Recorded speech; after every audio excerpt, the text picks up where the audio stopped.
大红的鸳鸯交颈背，小而手臂粗细的龙凤大红烛。再看周围熟悉的环境，他不禁自嘲一笑。没想到和李广平同归于尽后，脑海里浮现的是大婚这一日。荣琳琅神情恍惚，偏头看向躺在旁边的陌生男子，他昏迷不醒，苍白的脸上是纵横交错的伤疤，浑身清晰的酸痛告诉他，他活着，重生在洞房花烛夜。上一世他穿越而来的时候，在洞房花烛夜的第2天，错过了很多重要的事情。他不知道与他洞房的男人并不是他的新婚丈夫，而他的新婚丈夫在窗外守着，看着他和别的男人洞房花烛。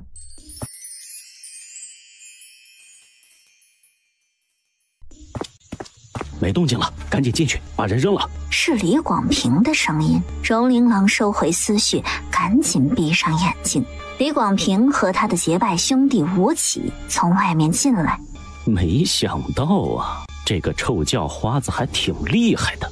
平哥，我可是花了10两银子从老鸨那里买的醉生梦死，药效能让贞洁烈妇都抵抗不了，何况他一个重伤在身的叫花子，真是便宜这个臭叫花子了，死之前还有这样的艳福。行了，趁家里人都睡了，赶紧把人弄走。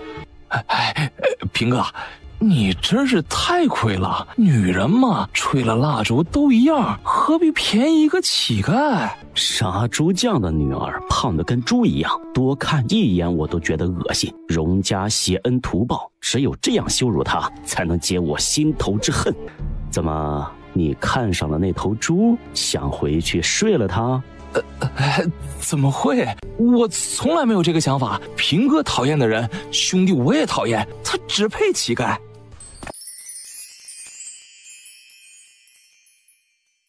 平哥，把人扔哪儿啊？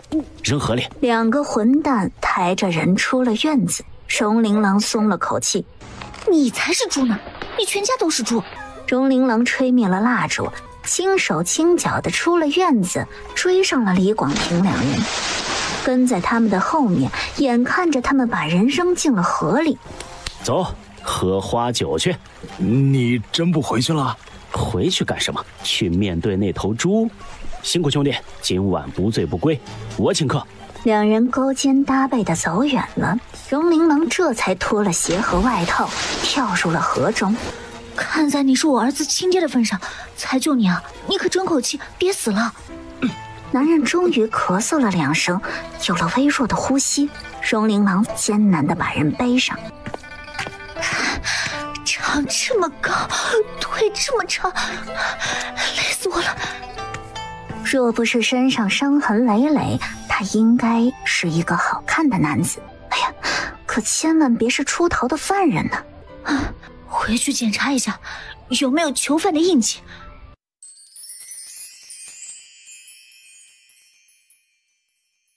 爹，哥，快来帮忙！爹，哥哥。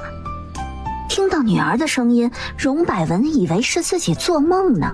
看到琳琅站在门口，背上还背着个男人。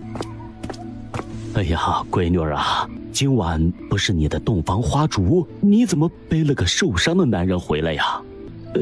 女婿呢？他怎么没来呀？很快他就不是你女婿了。荣琳琅简单说了经过。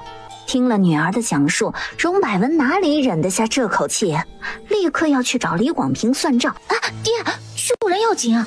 我去找他，不把他打死，也要把他打个半死。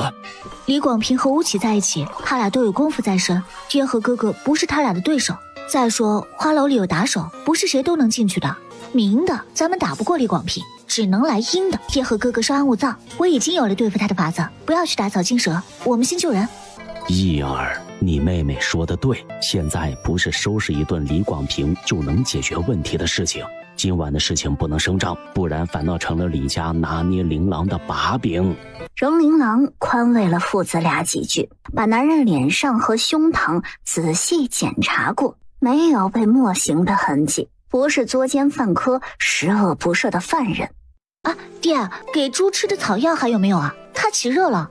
琳琅啊，虽然减少了药量，可这也是喂猪的，这不会出事儿吧？它都奄奄一息了，再坏能坏到哪儿去啊？死马当活马医吧。琳琅把一碗药给男人灌了下去。琳琅啊，你不会真打算跟他在一起吧？妹，等他醒了，哥就给送走。我家妹子长得这么好看，成过亲又怎样？照样能嫁个如意郎君。咱们慢慢找，肯定能找个比李广平强多少倍的夫婿。是啊，是啊。爹和哥哥放心啊，李广平那个人渣，我已经对他死心，他不值得我伤心难过。这些年的付出，就当一颗真心喂了狗，吃一堑长一智了。一盏茶后，男子退了烧。爹，哥哥，他就交给你们照顾了，千万别被人发现了。我还得回李家，能不能顺利和离，就在明日一举了。只许成功，不能失败。我送你回去。等等，这是以前宫里传下来的东西，可以作假，里面有办法，你回去研究一下。爹，我走了。天蒙蒙亮，李广平从花楼出来，在巷子里蛇形走位，哼着曲儿往家走。那油腻的跟猪板油一样的荣琳琅，怎么配得上英俊潇洒的小爷？既然配不上，那你为何还要和我成亲？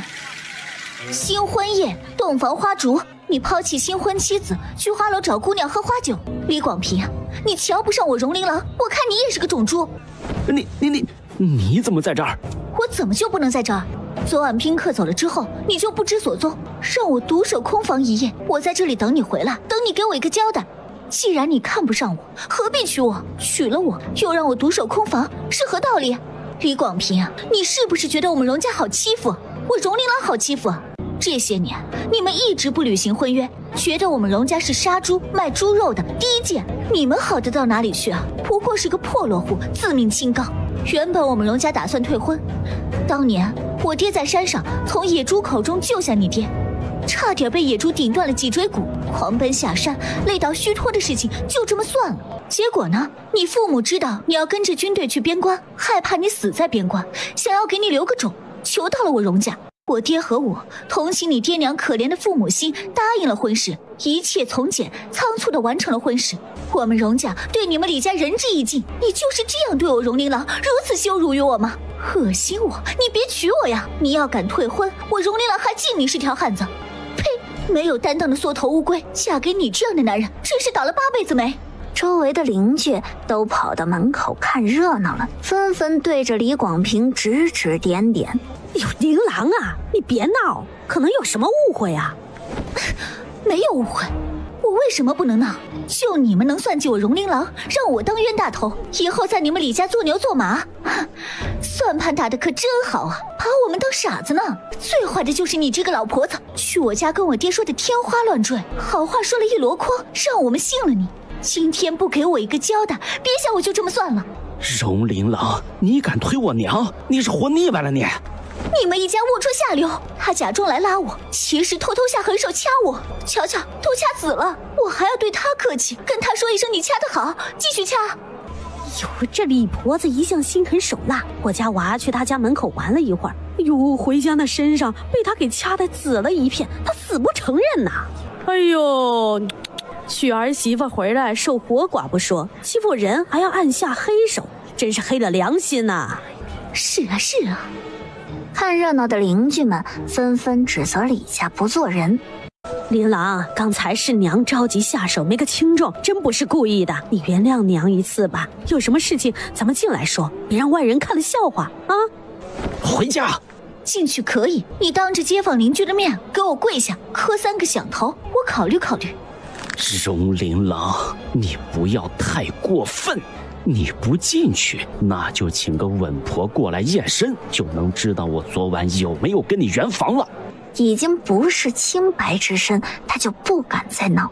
好了，我不过是半夜被吴起拉起来去喝了酒，你别闹了。进屋以后我跟你细说。是啊，琳琅，我们进去说。我记得昨晚平儿是进了新房，你们睡下，我们才睡的。我哥昨晚就是进了洞房，还是我送的热水进去的。哼，你们都是李家人，当然会帮着李广平说话。我是新娘子，圆没圆房我最清楚。那就请稳婆吧，还我一个清白。你可想好了，若是检查出你非完璧，哪怕我们已经圆房，我们李家也容不下你这样的泼妇，必定休了你。李广平，你欺人太甚！你敢休了我妹妹，我打死你个混蛋！李广平的功夫好，容易根本打不到他。容易，要不是看在你现在是我大舅哥，我不会跟你客气。可不是我要休了他，是他不安分，跑出来闹。这般泼妇惹事精，我们李家容不下，还是你们带回去好好教教吧。你有容易在，你别想得逞。你敢休我妹妹，我跟你同归于尽。切，就凭你，加上我这条老命怎么样？亲家，都是误会，我们进屋说，进屋坐下，好好说。这会儿跟我套近乎，晚了。你儿子洞房花烛夜不守着我女儿，去花楼喝花酒，还要休了我女儿，谁是你亲家？欺人太甚，还真以为我荣百文的女儿嫁不出去不成？荣玲郎，你可想好了，你若执意要验身，结果出来以后，你就是弃妇了。那若是我依旧完璧呢？怎么可能？若是你依旧完璧，我们立刻和离，在场的街坊邻居为我们作证。不，若是我依旧是完璧之身，我荣琳郎要当着整个鹿儿镇的街坊邻居休了你李广平，你敢吗？笑话，有何不敢？你可别后悔啊！到时候就是跪下来磕头求我，我也不会再要你。我可不想当寡妇。你给我等着，有你哭的时候。李家人看两人心意已决，干脆去请了镇上有名的稳婆。稳婆是李家请来的，大家担心李家使绊子故意害琳琅，人群中有2个大妈跟着进去监督。验身是个很严肃的事情，检查过2次后，稳婆和另外2个大娘一起走了出来，琳琅满脸羞红的跟在后面。刚才老婆子呀给荣家姑娘查验了身子，得出的结论就是经过老婆子的检查，荣家姑娘还是完璧之身，昨晚并没有行房。不可能，绝对不可能，你们肯定是一伙的。呸！李广平，人是你们请来的，验谁也是你们提出来的，你少在这里血口喷人。结果出来了，你想抵赖不成？既然你们不相信老婆子，何必请我来呢？我验出的结果就是这样。老婆子我是什么性子，在镇上的人都知道。你们李家以后可千万别来找我。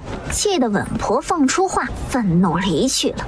其实我能自证清白，就怕你们说我造假，才依了你们验身。喏，这是我出生之时接生婆为我点的手工纱。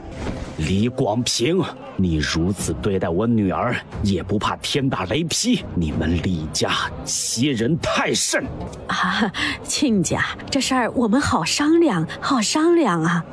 没什么好商量的，休夫，我们现在就接了琳琅回去。还请各位街坊邻居给我们做个见证，从现在开始写了休书，我们琳琅和李家没有任何关系，男婚女嫁，各不相干。李广平，你不会反悔了吧？吐出来的唾沫要舔回去？荣琳琅，你真是好样的，毁我名声，让我没了脸面，我们走着瞧。签字。不行，婚姻之事，父母之命，媒妁之言，哪能就你们2个小辈就这样处理了？就算是解除婚姻，邀请了镇长来。镇长来得很快。婚姻是结2性之好，何必把喜事弄成丑事？2家恶言相向，万事以和为贵嘛。既然你们2家婚事退定了，也别谁休谁，直接分开就行。反正婚书还没写，洞房还没入，荣家归还李家的聘礼，李家给了荣家的嫁妆，以后男婚女嫁，各不相干啊。李家跟我们哭穷，说什么银子都给李广平去武馆学武了，没钱。哼，卖惨专业户，我家琳琅心软，一个子儿的聘礼都没有见到就嫁了。当时媒婆在场，她可以作证。荣百文和荣毅是真的疼爱这个闺女，办得这般好，就比镇上最有钱人家嫁闺女差一点儿。抬回嫁妆以后，我请众位吃早食啊。嫁妆全部抬进了他的屋子，收拾好东西，琳琅坐在男人的床前。被鞭打，被刀割，被毁容，还被下毒，你到底是谁啊？谁让你是我儿子的亲爹呢？我得想办法救你。男人，你可得为我们娘俩负责，一定要坚强的活下来。不求你给我们大富大贵的生活，只求我们一家人整整齐齐，儿子不能没有爹。不管你以前经历了多少痛苦，可是都挨过来了。你现在不是孤身一人，你还有我和孩子。我们在夜里相见，以后我就叫你阿木吧。儿子，这辈子娘给你一个完整的家。很快，荣家父子回来了，给琳琅带了豆浆、油条。琳琅啊，他能好吗？尽人事，听天命吧。我一会儿上山看看，能不能找到好一些的草药。爹，你和哥哥一定要小心啊！李广平心眼狭窄，心狠手辣，他不会善罢甘休的。哼，他敢来，我跟他拼命。哥，和那种贱人拼命不值得。只有千日做贼，没有千日防贼。李广平不会善罢甘休，不如我们主动出击。琳琅说的对啊，防狼不如拿棍打狼。李广平3天以后要出发去军营，他要报复就在这2天。他想去军营博前程，我们就毁了他的前程。爹，哥哥，我昨晚听李广平说，今天要去别院陪贵人打猎，他想在贵人面前表现，让贵人高看他一眼，对他以后在军营有帮助。我们就让他去不成，立不了功。那要如何阻拦呢？爹，妹妹，听听我的主意怎么样？3个人叽里咕噜了一阵儿，琳琅觉得很不错。爹，哥哥，你们一定要注意安全。李广平心思阴沉，不好对付。他再厉害也有失蹄的时候，这会儿肯定憋着一肚子气，着急去山上表现，我们正好趁此下手。你哥说的对，事不宜迟，我们马上出发。父子俩出发前一再叮嘱琳琅小心，这2天就不要出门了。琳琅怎么待得住呢？他要上山找药材给男人解毒呢。阿莫，你乖乖在家躺着，我去山上找药材，希望能顺利找到，救你性命。若是老天一定要收你回去，我爱莫能助了。不过我会努力让你多活一段时间，等我们成了亲，对外公布怀孕后，你再死也行啊。琳琅背上背篓，拿上镰刀，出了门。咱们老百姓啊，今儿真高兴，高兴高兴，这样真高兴。荣琳琅开心地哼着歌，上山后边采草药边往山顶上的瀑布去了。他记得瀑布下的寒潭里有幽冥花。琳琅在四周看了一圈，确定无人，最后一个猛子扎进了水潭里。在水潭里又摸索了一会儿，终于发现了盛开的2朵幽冥花。太好了，再去找找其他药材就可以解毒了。阿木，你可得给我好好活下去，才对得起我那么努力的救你。救命！救命啊！他赶紧收好东西，顺着呼救的方向狂奔过去。跑过去一看，就见一个老妈妈和2个丫鬟围着一个美貌的夫人。夫人别怕，不是很毒的毒蛇，这条蛇还小呢。我先帮夫人把毒液吸出来。接着他从背篓里拿出药材，敷在了夫人的伤口处。夫人别怕，上了药会肿会疼都是正常的，坚持2天慢慢就会好。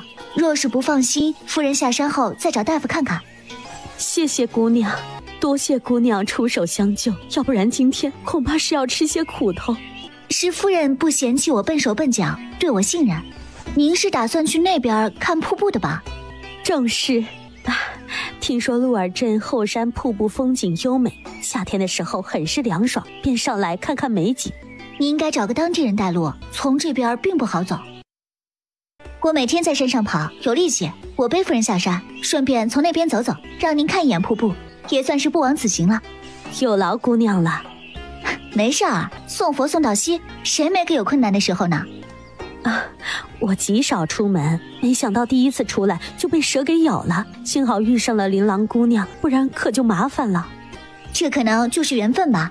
那时候安昌侯夫人已经死了20几年了，难不成是中蛇毒身亡的？琳琅怀疑，因为他的重生产生了蝴蝶效应，先救下了阿木，接着救了安昌侯夫人。夫人，这个位置欣赏美景最好。谢谢，确实很美，确实让人心旷神怡，暂时忘记烦恼。不过夫人，我们还是早点回去比较好。琳琅，你我素未平生，为了救我直接吸毒，你不怕蛇毒伤着你吗？琳琅这才想到小腹中可能已经着床的孩子，当时没想那么多，只想着救人了。琳琅姑娘很善良啊。人无论经历多少痛苦和磨难，都不能忘了初心，保留一丝良善。若是总是只记得恨，眼里只有恨，便少了很多美好。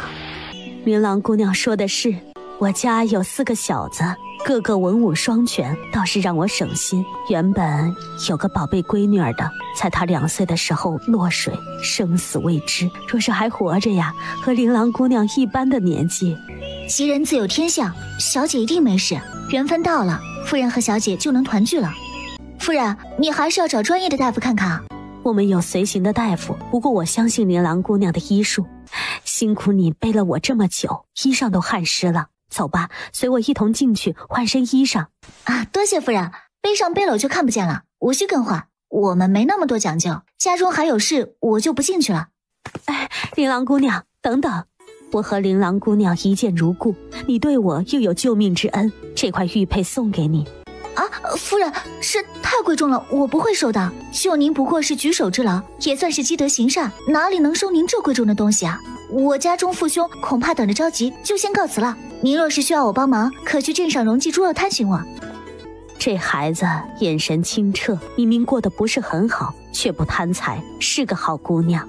确实很难得，也说明洛儿镇民风淳朴。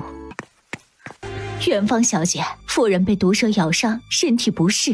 咬哪儿了？请大夫看过了吗？赶紧派人把我哥和2位表哥叫回来。在山上遇到一个好心的姑娘，给夫人吸出了毒，包扎伤药了。乡野村姑懂什么蛇毒？赶紧去县城请最好的大夫。不用，我已经好多了，回去静养就行。嬷嬷，我累了。是。荣琳琅，你站住！荣琳琅，你是不是猪油吃多了，蒙了心？竟然敢这样对我哥和我们家！我告诉你，我不会原谅你，我哥也不会原谅你，我们一家人都不会原谅你。哼，你算个什么东西啊！我荣琳琅需要你原谅，还有你那个渣子哥哥，假惺惺的爹娘，以后有多远给我滚多远！你下次敢再这样指着我，小心我撇断你的手指头！好狗不挡道，滚开！李月娥低垂着头回到了家。哥，你这是怎么了？泼他一身粪水，扭伤了他的脚，让他没办法参加狩猎，阻了他的前程。我不会放过他们。骂我的话，全部双倍反弹。荣百文和荣毅走了过来，看到琳琅就绘声绘色地讲了事情的经过。爹和哥哥太厉害，痛快。那混蛋恐怕会来找麻烦，不过他没有证据，来也只会是无理取闹。他脚崴了，战斗力有所损失，我和你哥一起，他占不到多少便宜。来了才好，没有证据的事情就是诬陷，明晃晃的报复。爹，哥哥，我们就恭候李广平前来，只要他敢来，咱们就使劲跟他闹，闹得越凶越好。我给阿木采了草药，希望能对症，他能好起来。死马当活马医吧。阿木，这是解药，一滴都不要浪费。可惜床上的人没有回应，琳琅知道他能听得见。姓荣的，你们给我滚出来！我们先解决了人渣，以后才能平静的生活。我们或许力量不够，但是可以借力打力。所以阿木，努力活下去，不要对生活失去希望。无论多困难多痛苦，走过去后你会发现那是另一片天。姓荣的小人也就敢在背后算计小爷，现在小爷来了，有种就出来应战，往日仇今日怨，一起解决了。哪里来的野狗在门口乱吠，打扰你爷爷的清静？唉，怎么这么臭？难不成是掉进茅坑的野狗？吴起并不知道李广平被泼了一身粪水。确实有点臭。李广平，这是我荣家的门口，不是你撒野的地方。荣百文手里拿着一根扁担走了出来，他的身后跟着荣琳琅，手里拿着一把杀猪刀。李广平啊，你说我们家算计你，可有证据？你是伤了还是残了？我看你中气十足，就是故意来我们家找茬。琳琅令他没脸说出被泼了一身粪水的事情。我告诉你，我们荣家也不是好欺负的，兔子急了也会咬人的。李广平，你我两家已在镇长和众位街坊邻居的见证下再无瓜葛，我劝你不要再来惹是生非了。你若胡搅蛮缠欺人太甚，想要报复我们，对我们动粗，我荣百文也不会心慈手软。泥人还有3分土性，你敢欺负上门，我们就敢跟你拼命。一家3口拿着武器并排站在门口，倒是让李广平俩人心里有点发怵。你说荣家算计你，那也得有证据啊，这样到别人家门口去叫嚣，那就是寻衅滋事了。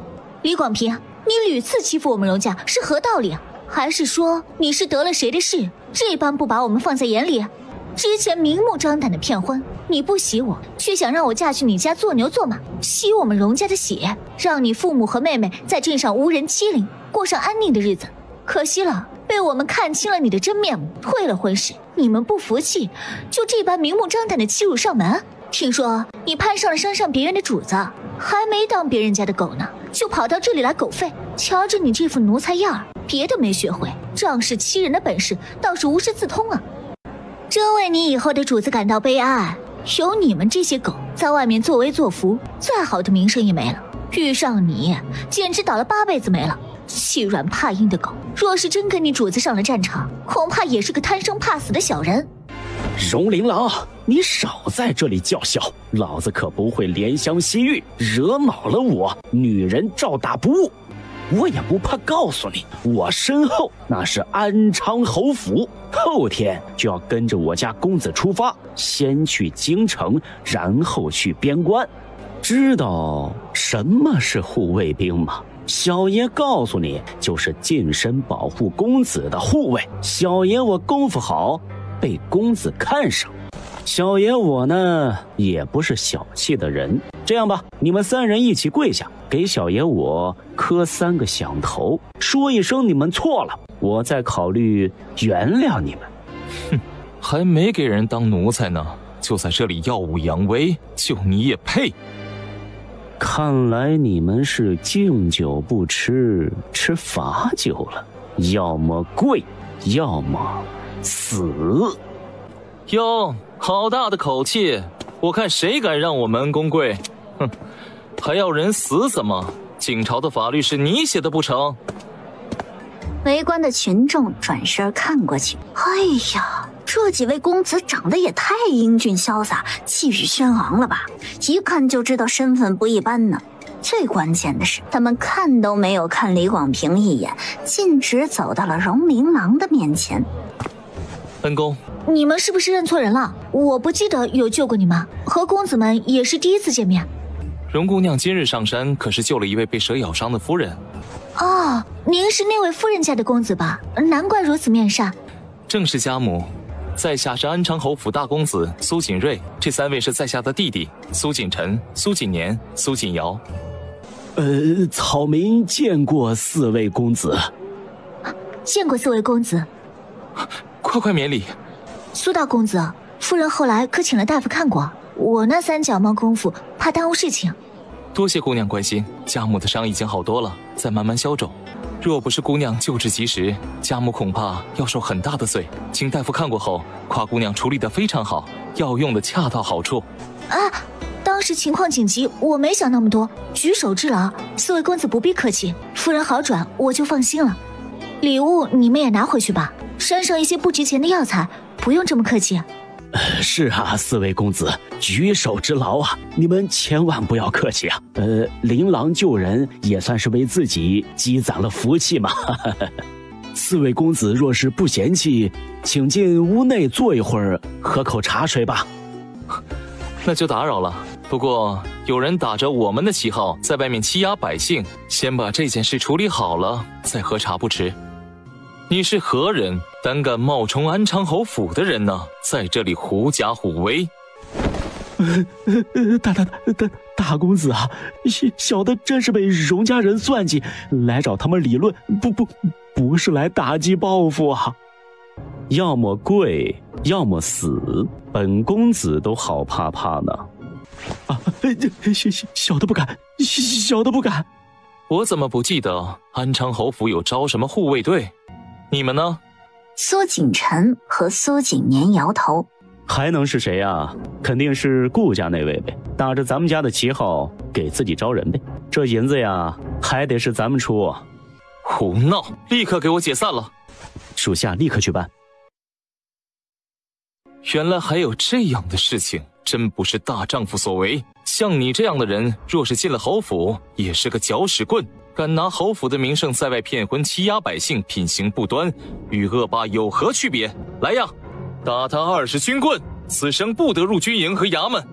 荣毅立刻跑进去，拿了一张长凳出来。苏大公子，正好有一条杀猪的大板凳。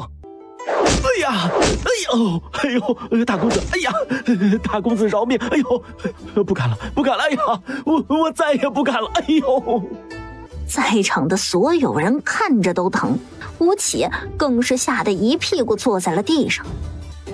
荣百文和荣毅眼皮子都没眨一下，打人不用自己动手，这口恶气出了。20军棍打完，李广平的屁股已经变得血肉模糊。以后若再听到谁敢利用侯府欺压百姓，定然重罚，绝不饶恕。侍卫和小厮纷纷应是。因为府上给你们带来麻烦，我很抱歉。哎呦，这个苏公子严重了，都是那李广平狐假虎威，不干人事儿，这人也罚了，这事儿就翻篇了啊。荣伯父是个心胸宽广的人，那这件事就过去了。以后若是有什么困难，可以去别院那边直接报在下的名字即可。四位公子快请坐，寒舍简陋，让公子们见笑了，见笑了。我们兄弟4人从小在边关摸爬滚打，打起仗来条件十分恶劣，连草根都吃过。青山处处埋忠骨，何须马革裹尸还。想到苏家4兄弟的结局，琳琅不由得心中疼痛。他们还如此年轻啊！闲话了一会儿家常，在苏家4兄弟喝了2碗茶水后，他们才起身告辞。一家3口站在门口目送他们的背影。真想像侯府的公子们一样上阵杀敌，英勇无比。少做梦，你就是个杀猪匠。爹是害怕才打了哥哥。爹，哥哥，中午吃什么？我去做。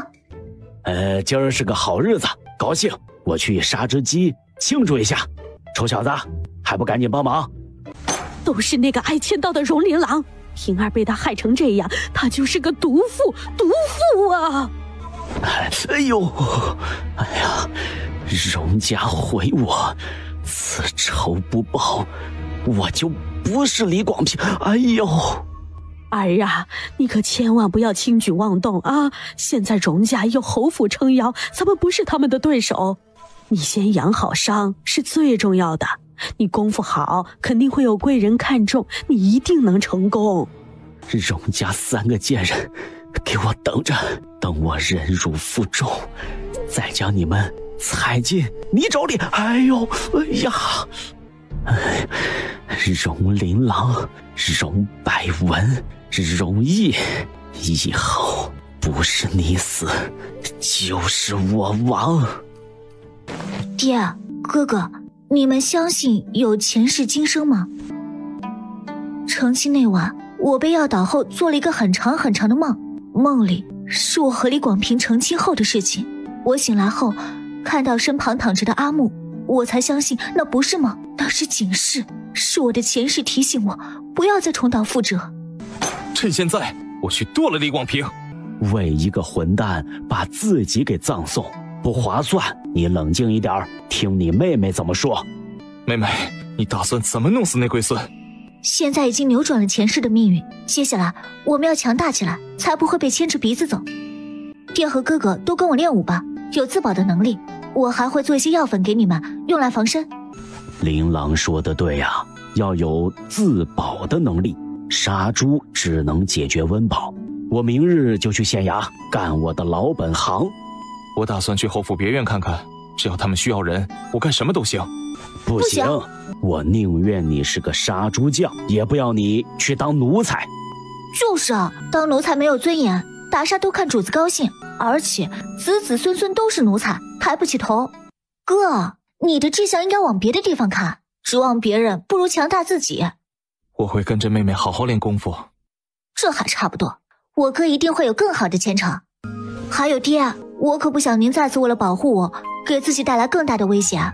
我们一家人无论什么时候都要整整齐齐一起面对困难，而不是牺牲哪一个去获得安宁。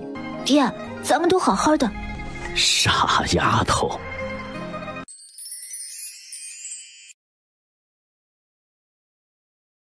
爹不是去送死，那件案子10年以后查清楚了，坏人早就白骨一堆。那些年我之所以没有操老本行，就是怕影响你们兄妹俩的婚姻。仵作可不是啥光彩的活儿。如今看来，哪怕仵作职位低贱，让人看不起，总比杀猪匠好。让人看不起，还谁都能踩上一脚。做回仵作，也算是圆了我的梦。你们娘知道了，也会开心的。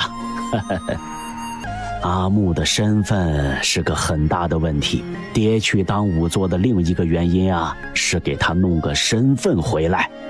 爹，是我疏忽了，差点给家里带来大麻烦。一下子发生那么多事情，你考虑的没有那么周全，很正常。我明日就去衙门递上文书，挂个职，找准机会给阿木弄个合适的户籍回来。谢谢爹。谢啥呀？爹走了之后，你和你哥哥好好看家，责任也重大呢。在我没回来之前，万不可让人发现阿木啊！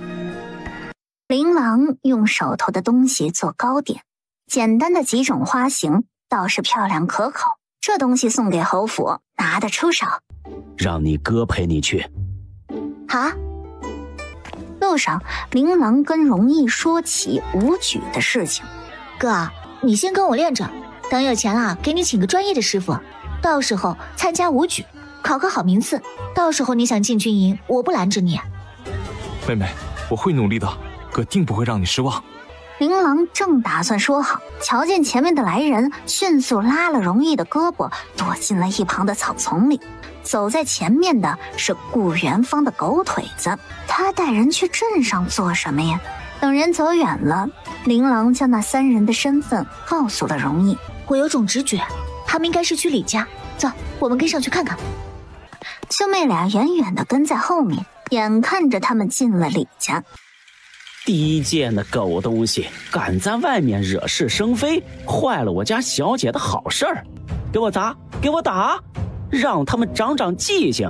打断这狗东西的一只胳膊和一条腿，让他知道什么该做，什么不该做。接着传来李广平凄厉的叫声。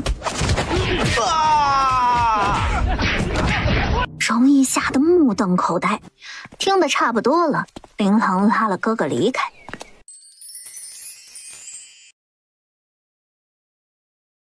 来到了半山腰的别院，跟门房报了来意。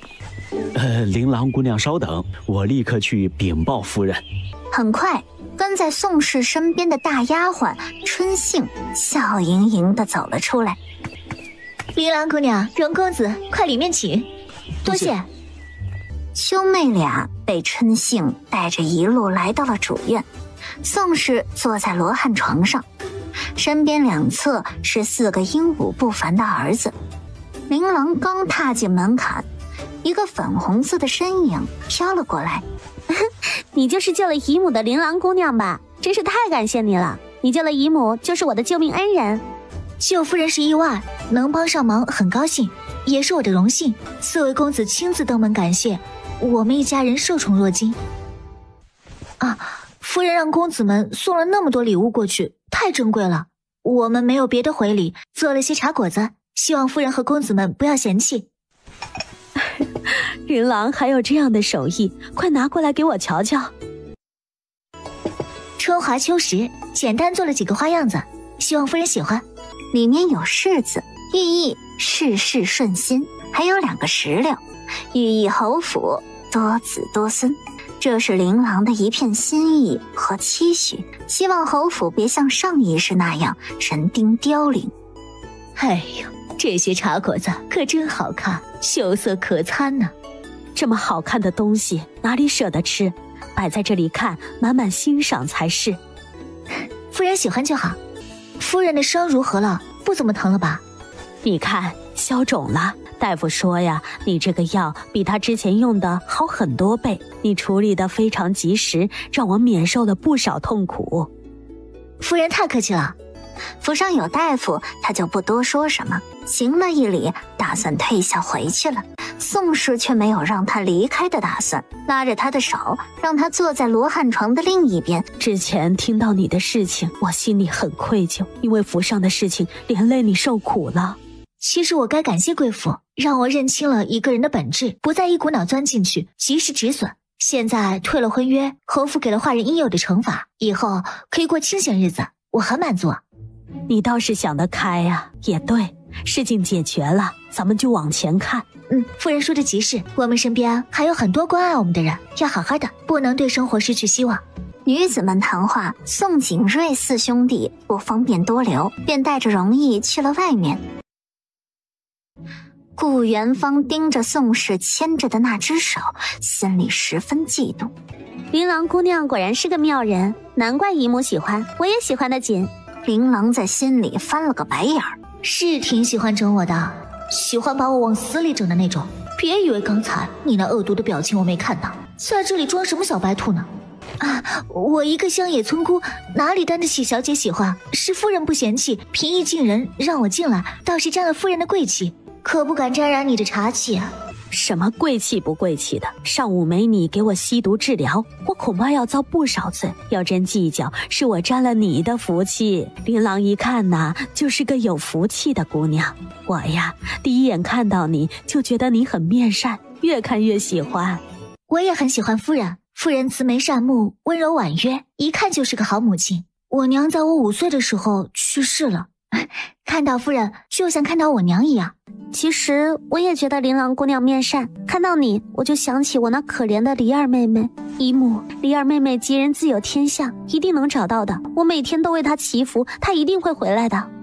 都怪我不好，不应该由着梨儿妹妹跟着她出了船舱去玩，都是我不好，我没有保护好梨儿妹妹。不是你的错，是我这个当娘的疏忽，没照顾好她，没看好她，才会发生这样的事情。梨儿肯定很恨我，恨我不是个好娘亲，所以才不回来找我。她连梦里都不肯来见我，她讨厌我。梨儿，对不起，都是娘不好，娘对不起你。对不起姨母，我不该提起妹妹让你伤心难过，我帮你找，一定帮你把她找回来。琳琅皱着眉头看着这一切，他哪里看不出来顾元芳是故意的呢？此人心思太过于歹毒了，为达目的不择手段。他观察宋氏的情况，由于忧思过重，已经得了忧郁症，如此刺激他只会让他病情加重。琳琅上前扒拉开了顾元芳，点了宋氏的穴道，让他晕了过去。嬷嬷，带我去夫人的房间，她需要静养。琳琅姑娘，这边请。琳琅抱着宋氏一路跟着李嬷嬷去了卧室，顾元芳哭哭啼啼地跟在后面。姨母，姨母。进了卧室，嬷嬷把门关上，不要让任何人打扰夫人，她现在需要安静。门外的顾元芳还想说什么呢，被李嬷嬷给劝走了。儿行千里母担忧，没有母亲不爱孩子的，她不恨你，肯定不恨你。也许那场意外让她失去了记忆，她还在找回家的路呢。这么多年，她肯定很想娘，想要找到你，只是没找到回家的路。夫人，你别难过，别放弃，你要坚强，不然小姐回来了，看到夫人这样的状况，她会难过的。琳琅在宋氏耳旁轻声呢喃：“娘，你别难过，我不恨你，我好想你，我会回来的，你一定要等我。”李儿，李儿，你别走！宋氏满脸泪痕地睁开了眼睛。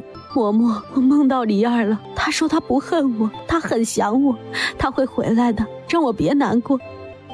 16年了，李儿第一次跟我说话，她还跟我笑，真好看。夫人，你要坚强啊，不然小姐回来看到你这样，她会难过的。小姐吉人自有天相，她肯定会回来的，也许想起了家，很快就能回家了。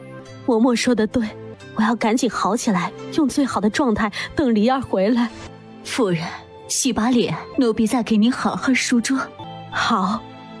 琳琅呢？刚刚是不是吓着她了？没有，是琳琅姑娘送夫人回的房，看夫人睡着了，才告辞离开。琳琅是个好姑娘，我很喜欢她，这次又麻烦她了。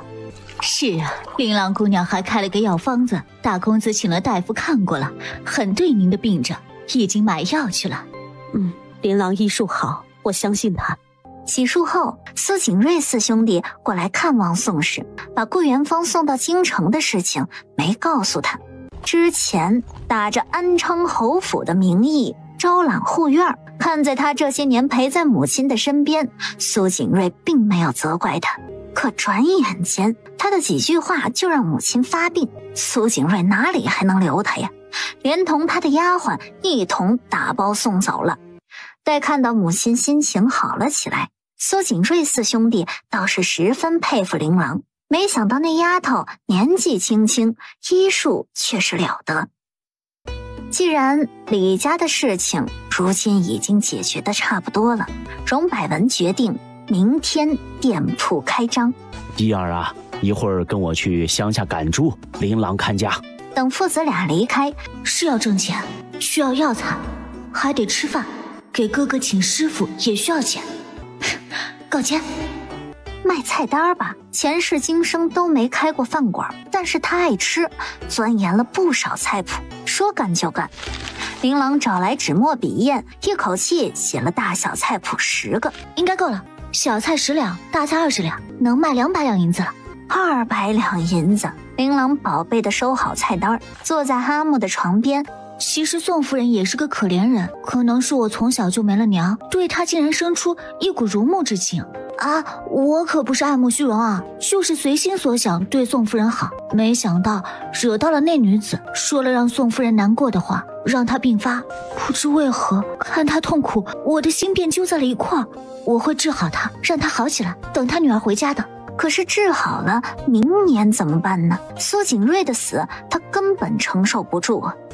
阿木，你说好人怎么就没有好结果？反观那些坏人，可以心想事成，遗臭万年。阿木，你可千万不能放弃啊！就算全世界抛弃了你，你还有我和孩子，我们需要你，你可不能不负责任，让我们孤儿寡母的在世上受人冷眼，让儿子成了没爹的孩子，被人欺凌。所以啊，你要振作，别让我们娘俩无人可依，无处可去，受人欺凌。好啦，再让你睡1-2天，2天后你就要起来了。我去做晚饭，我做饭可好吃了，可惜你只能喝面汤，赶紧好起来吧，我每天做好吃的给你吃。在琳琅转身出了厢房后，躺在床上的阿木眼皮不停地颤抖着。他听到了琳琅说的话，他说她是他的娘子，很多事情在脑海中飘来荡去，让他痛不欲生。那些人说的对，如此不堪的他，没人会多看他一眼，包括他最亲的亲人。连续被亲人抛弃2次，他没有了活下去的勇气。他跳河自尽没死，飘到了鹿儿镇，被人下药入了洞房。第2天天不亮，烧了一锅开水，准备杀猪。嗷的一声，阿木只感觉一声惨叫直通天灵盖，他猛地睁开眼睛，他挣扎着爬了起来，颤颤巍巍地走到了门口，扶着门框看向院中正在忙碌的3人。琳琅端着一盆猪血，一回头看到厢房门口站着的人，愣在了当场。阿木，你醒了，你终于醒了！娘子。琳琅脸上一红，给他介绍走过来的荣百文和荣毅。阿木，这是爹和哥哥，我们家人口简单，加上你就4个人。爹，大哥。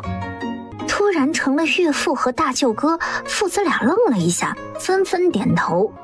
以前躺着不觉得，这站起来，琳琅发现阿木居然这么高，长身玉立，骨相甚美，气质如修竹。若不是满脸满身的伤痕，他应该是个陌上人如玉的翩翩家公子呢。刚苏醒，赶紧进去坐着休息，等我们弄好了就吃早饭。阿木刚醒过来，你陪陪他啊。荣百文给了琳琅一个眼神，跟他说说家里的情况，让他别出去，别乱走，被人看到了。琳琅心领神会，你才苏醒，身体还虚呢，赶紧回去躺着。等阿木洗漱好，琳琅给他把了脉，已经在日益好转，今天把药喝完，身体里的毒就该清除干净了。咱们虽然是事实夫妻，但是彼此并不了解。你若是病好了想离开，也得等到我们成了亲再借故走。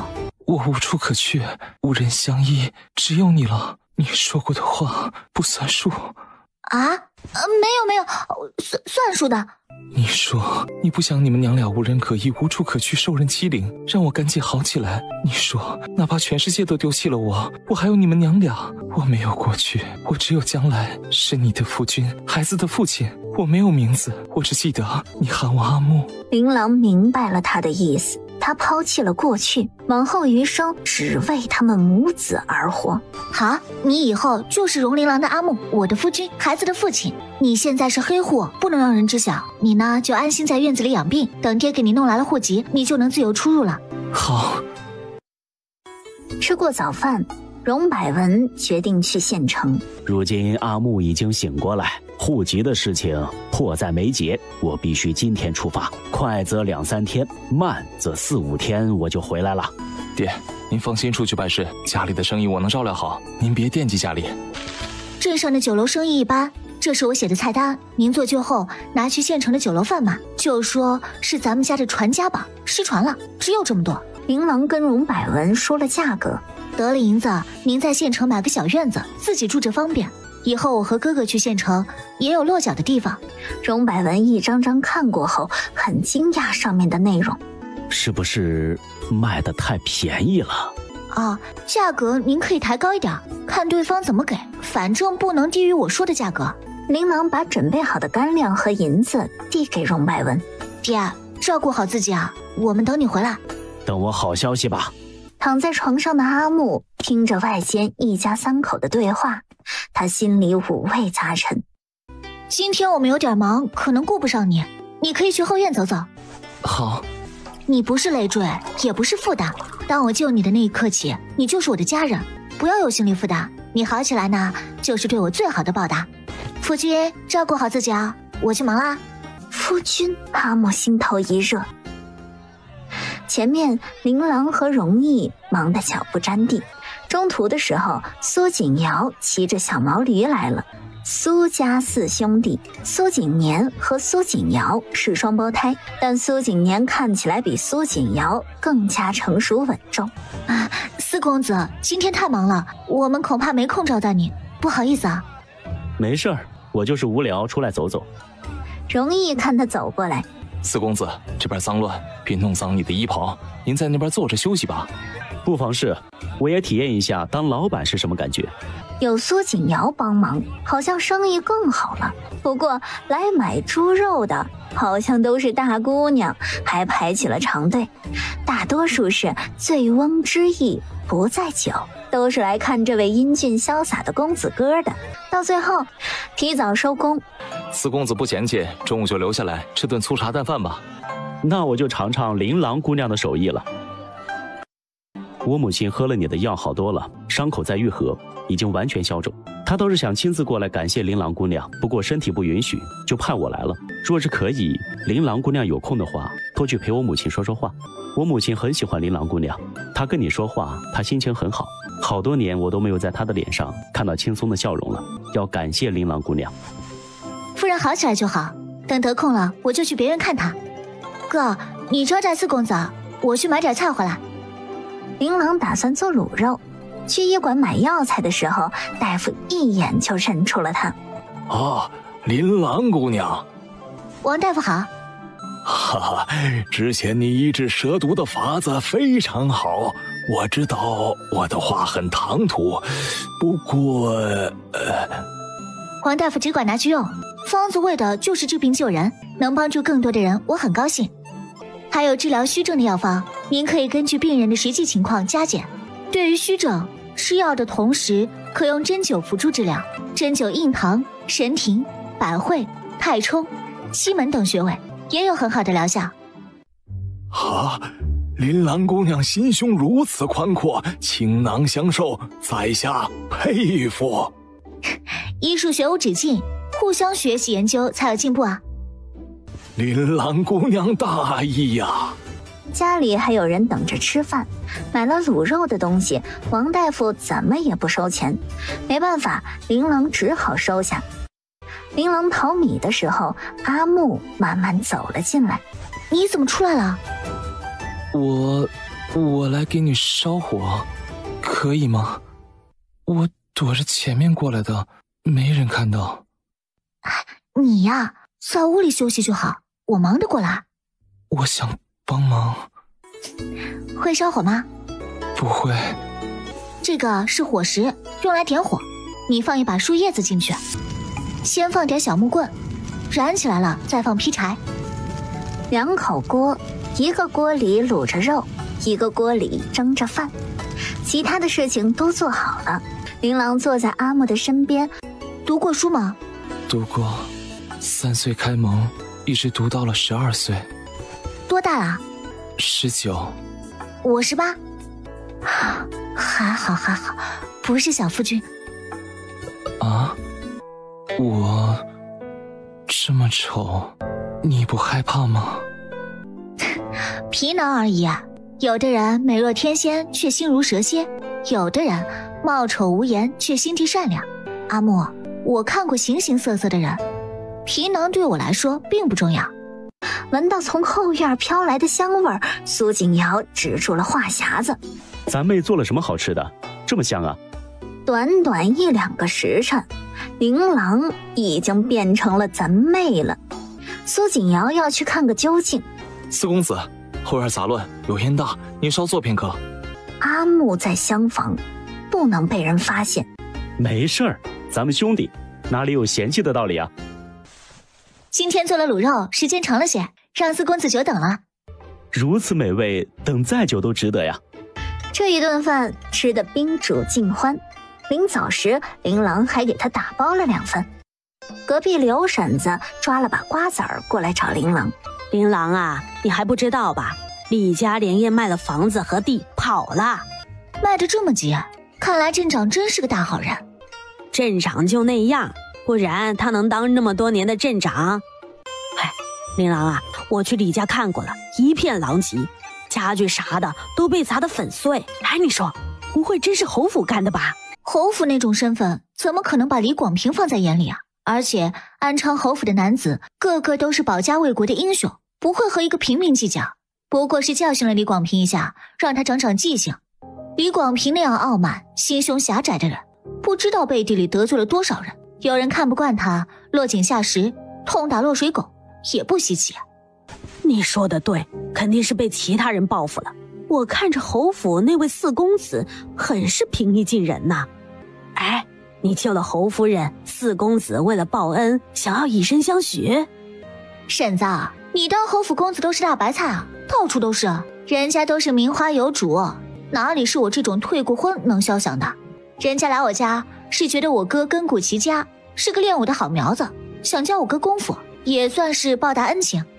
唉，我呀，暂时也不想什么嫁人，就是嫁人也选个温润如玉的少年，别的不求，只求一心一意对我好。真的怕了。我爹说了，最好是招婿，在他和哥哥的眼皮子底下，他们才放心呢。刘婶子讪笑2声就回去了。我要上山采草药，你一个人在家无聊，就写写画画打发时间吧，不要太累啊，多休息，身体是一切的本钱。好，慢慢来，大不了我们从头开始嘛。从头开始？对啊，从头开始。不要有什么心理负担。你是阿木，我是阿木。好好在家啊，我很快回来，中午烧鱼给你吃。你注意安全啊。放心吧，我从小在山上跑，很安全的。琳琅来到水潭旁边，只见一个5、6岁的孩子脱了鞋袜在水里抓鱼。需要我帮忙吗？你是谁？带着京腔，看来是从京城来的。我家住鹿儿镇荣记猪肉铺，我叫荣琳琅。你在徒手抓鱼？不是我太慢，是鱼饵游得太快。我要是有工具，肯定能抓到很多条。话说完，肚子咕噜噜叫了起来。饿啦？不，我一点都不饿。那我有鱼饵，帮忙的话，我可以分你2条。你可不能骗小孩，要给2条大的。好，给你2条大的，还帮你烤熟，行不行？琳琅把鱼处理好，生了火，开始烤鱼。你叫什么名字啊？多大了？姐姐，赶紧翻个面吧，这边会糊掉。不想说，琳琅就不问了。鱼烤好了，小家伙吃了1条，留下1条，用树叶子包了起来。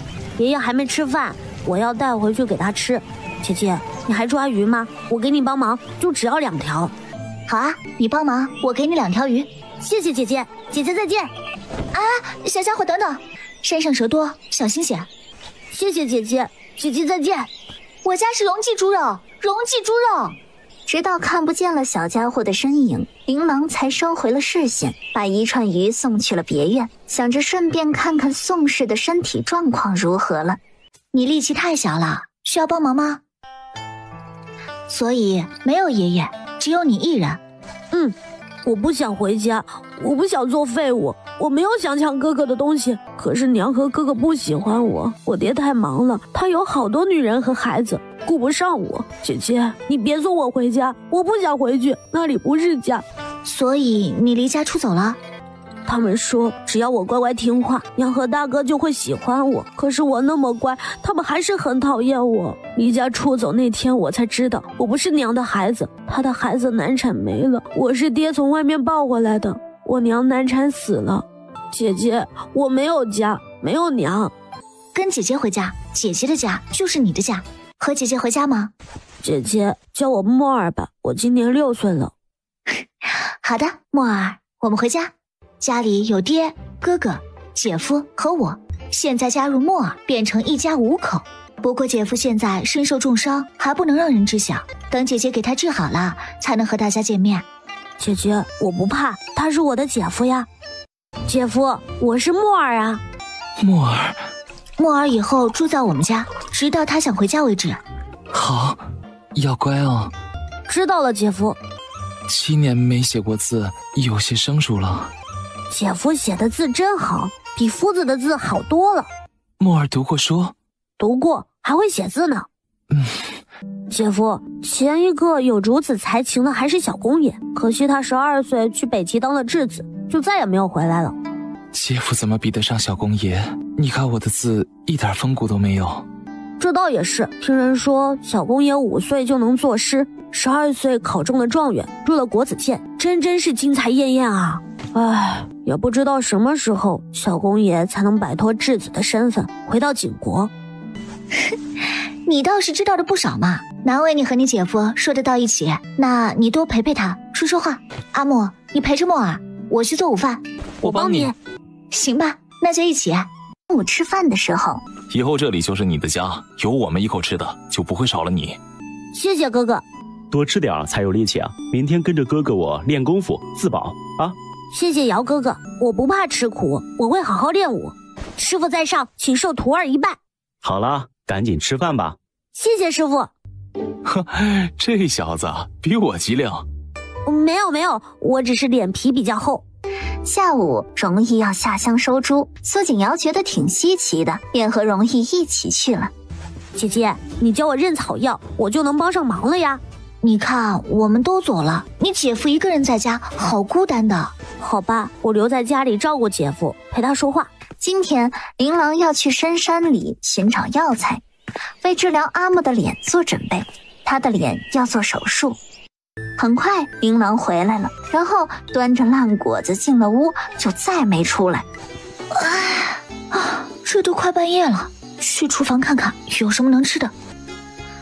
林朗，你饿不饿？锅里煮了米粥，菜洗好了，我去炒菜。喝水。姐夫不知道姐姐什么时候出来，一直抱着水壶呢。姐夫说不能让姐姐喝冷水。这么晚了，赶紧去吃饭吧。阿木，有一样很重要的药，我已经研究出来了，明天给你做个试验，看看能不能用。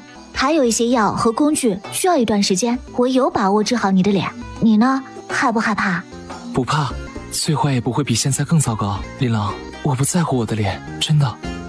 其实这张脸是我自己毁掉的。当一个人无力自保时，长得好看只会成为负担。阿木，以后有我一定保护好你，不让人欺负你。好，林朗不哭，已经不痛了。哎，时辰不早了，赶紧去休息吧。阿木，你很勇敢。因为当时有想见的人，所以哪怕再痛，我都咬牙坚持了下来。可是，当信念崩塌后，觉得一切都是个笑话，死反而是解脱。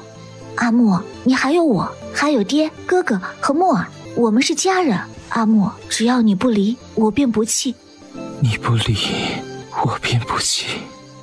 7、8天过去了，荣百文还没有回来，就怕爹遇到麻烦，他一个人在县城孤立无援。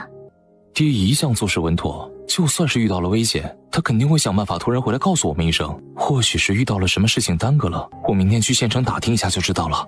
爹爹吉人自有天相，肯定没事。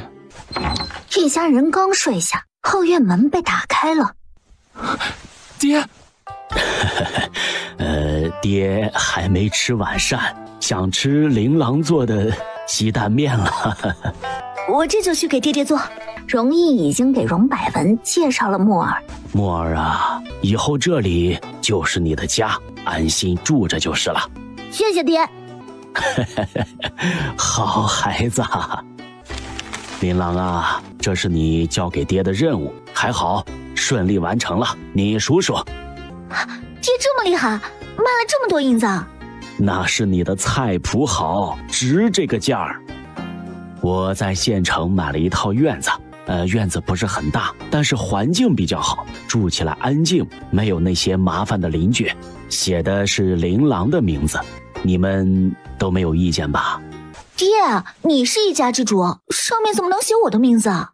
嗨，爹老了，马上你和阿木成亲，有了小家，需要房子。你哥哥是男子，想要什么应该自己去挣，就这么决定了，你收好。我顺利进了县衙，一直没有遇到合适的人，所以耽搁了几天。琳琅和阿木都激动地看着面前的户籍。萧玉书，男，出生年月，家庭住址。他是书生。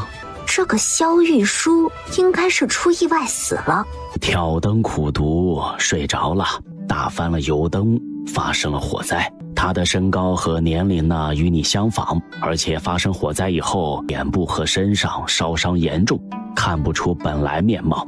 耽误这2天，我是去调查了一下他的身世，家中独子，父母早亡。他性格内向，还有些清高，没有朋友，和亲戚很疏远，基本不来往。你们放心，那边的善后我已经做好了。人下葬以后，我还做了一场法事，让他好好的往生。等阿木能走出去了，你们俩去祭拜一下他。好。他肯定是个优秀的人，很上进，可惜了，他给了我重生的机会，我很感激他，应该去拜他。阿木，爹爹已经安排好了一切，不会出任何纰漏，你以后就是萧玉书，要坚信这一点。我就是萧玉书。谢谢爹。一个女婿半个儿，以后好好对琳琅，爹做什么都是心甘情愿的。第2天早上，苏景瑶来了荣家。小公爷感染天花去世了，他还没有踏上故土就咽气了，这就是北齐踩在景国的脑袋上。那几个皇子还在为皇位争得你死我活，克扣边疆将士的军饷，中饱私囊，打压我祖父和父亲。他娘的，我们在保家卫国浴血奋战，他们在京中享乐，还有在背后捅刀子，连一个臣子都保护不了，让北齐光明正大的迫害景国，真是孬种。早知道他那么惨，当年我不该抓蛇虫吓唬他，把他吓病了。我以为总会有机会跟他道歉，没想到没机会了。要不是当年打了败仗，也不用小公爷去北齐做质子。他那么风光霁月、文采斐然的人，不应该死的。小公爷死了，那伺候在他身边的人呢？有没有感染天花？天花是不治之症，晋国怎么可能让这种可怕的病进入边境呢？小公爷都没有回到故土，他身边的人当然都要陪着他而去了。小公爷虽然死了，可是晋国的老百姓都会记住他，是他为晋国换来了几年的安宁啊。有些事情不是我们小老百姓能改变的，苏四公子也要注意情绪，别让有心人抓住了小辫子呀。我没有地方宣泄，也就在荣伯父家里才敢这样。这位是是我从县城里带回来的，家里发生了火灾，烧伤了。琳琅医术好，让他给治一治。给四公子介绍一下，他叫萧玉书，读书人。见过四公子，在下读了几年书，还只是个童生。我妹医术很好，她肯定能够治好你，你不用担心，不会耽误秋天的考试的。我有信心。四公子不必如此内疚，既然你觉得小公爷那样好，他怎么可能会怪你呢？或许他并不是被你吓得生病，有别的原因呢。哪怕他不怪我，我也对不起他。阿木有了户籍，可以光明正大地走出厢房，裹着纱布四处走走。荣百文和荣毅也跟周围的邻居介绍阿木，把他的身世说得很可怜，得到了不少同情。今天手术，荣百文打下手。阿木，睡一觉起来就结束了。琳琅，我就交给你了。好。阿木只觉得琳琅的笑容越来越模糊，最后陷入了黑暗中。手术从上午开始，一直到了下午。荣毅、苏景瑶和莫尔在外面坐立难安。宋氏从苏景瑶口中知晓了琳琅今天要医治病人的事情，带着李嬷嬷等人来到了荣家。没人做饭，干脆从酒楼买了饭菜送过来。就在大家望穿秋水的时候，荣百文打开门，从里面走了出来。让大家担心了，手术很成功，只要阿木扛过了这3天的感染，就没有问题了。太好了！阿木，快醒醒，别睡了。阿木，我是琳琅啊，快醒醒。琳琅，我在。阿木，我在。琳琅，此生遇到你真好。好在3天危险期平安度过，宋氏亲自过来送了不少名贵的药材。你给我看病，还给我治了那么多药丸，你什么都不要，一直为我付出那么多。我知道是咱们娘俩有缘分，我把你当闺女一样，你可不能拒绝我的心意啊。再说了，阿木身体不好，需要好药材养着，这些他用得着，你不要放在仓库里，放久了药效可就没那么好了。谢夫人，您的一片心意我们收下了。这就对了。庆祝琳琅和阿木手术成功，恭贺阿木顺利过了危险期。谢谢侯夫人，谢谢大家的关心，更要谢谢琳琅和爹，让我重获新生。一家人不说两家话，等你好了，就给你和琳琅办喜酒。得早点把他们的婚事办了，不能等琳琅的肚子大起来惹人闲话。在阿木脸部消肿后的半个月，终于可以拆纱布了。阿木坐在堂屋中间，荣家父子莫尔、苏景瑶和王大夫要亲眼见证奇迹的时刻。门口还围了不少街坊邻居，想看看琳琅是不是真的把阿木的脸给治好了。姐夫，你是最好看的姐夫。放心吧，你姐夫长得一表人才，没被火烧以前啊，可多人喜欢了。不过这次手术以后肯定会和以前不一样，毕竟之前被烧的已经毁容了嘛。放心啊，肯定不会难看，我只是修补你的伤疤，没给你整容，你还是你。琳琅，我不怕，哪怕变得不再是我，只要你不嫌弃就好。准备好了吗？我要开始拆纱布了哦。好。在众人的注视下，琳琅开始一层一层的拆纱布，拆下最后一层纱布，露出了庐山真面目。姐夫，你好好看哦，比我长大后还要好看。阿木，睁开眼睛看看吧，看看自己的样子和以前有没有改变。阿木，你额头上的疤痕太深，深可见骨，这一处没办法让你恢复如初，我把它留着。你看，像不像一弯浅淡的月牙？没关系的，琳琅，你做的已经非常好了，挽救了我这张脸，让我能如常的面对一切。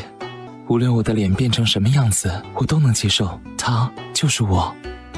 可能和以前有些不一样，不过你真的很好看，长在了我的审美点上。老荣啊，你这次可捡了个好女婿，长得好，还是个读书人，恭喜恭喜呀！阿木遇到了老荣和琳琅，也是他有福气啊！若不是他们救了他，恐怕都活不下去了。现在还把脸上的伤给治好了，这大难不死，必有后福啊！阿木，你可不能狼心狗肺呀，要懂得感恩。以后啊，好好孝顺你岳父，对琳琅好。会的，阿木都记下了。老荣啊，等办酒席的时候通知大家，我们也来沾沾喜气啊！一定啊！多谢大家伙啊！到时候一定好好的热闹热闹啊！没多大会儿，街坊邻居都走了，